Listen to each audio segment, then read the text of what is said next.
Hello everyone, আসসালামু আলাইকুম। কেমন আছেন সবাই? আশা করি অনেক ভালো আছেন। আজকে আমি দারুণ মজার একটি মিষ্টি স্যান্ডউইচ আপনাদের সঙ্গে শেয়ার করব।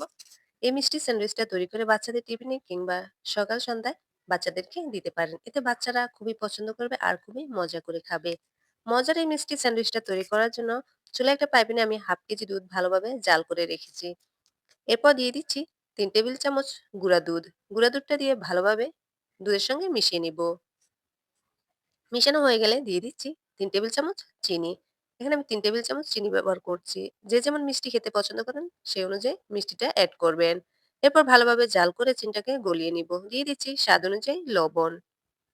লবণটা দিয়েও ভালোভাবে মিশিয়ে কিছুক্ষণ জাল করে নিব।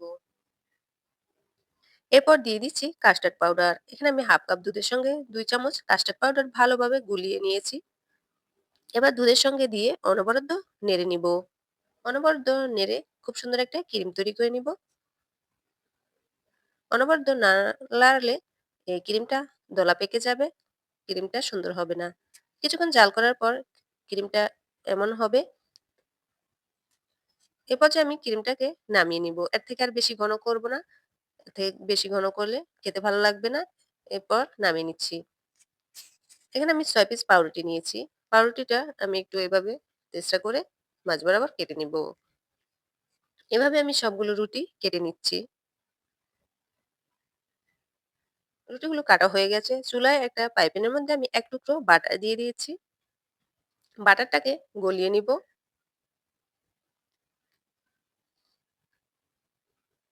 এবার বাটারের মধ্যে আমি পাউরুটিগুলো ভেজে টোস্ট করে নিব।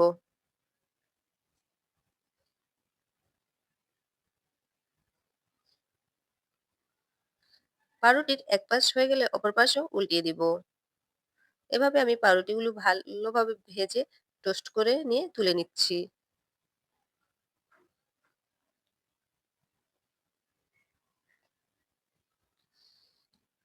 পাউরুটিগুলো আমার তুলে নেওয়া হয়ে গেছে। এবার একটু ঠান্ডা করে নিব। এবার আগে থেকে যে ক্রিমটা তৈরি করে রেখেছি, এক টুকরো পাউরুটির মধ্যে ক্রিমটাকে ভালোভাবে লাগিয়ে নিব।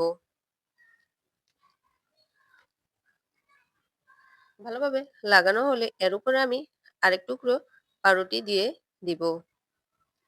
এভাবে চটজলদি এই মজার মিষ্টি স্যান্ডউইচটা তৈরি করে বাচ্চাদেরকে দিতে পারেন। তো আমার ভিডিওটা কেমন লাগলো কমেন্টে জানাবেন। আজকের মতো এই পর্যন্ত। সবাই সুস্থ থাকবেন, ভালো থাকবেন। আল্লাহ হাফেজ।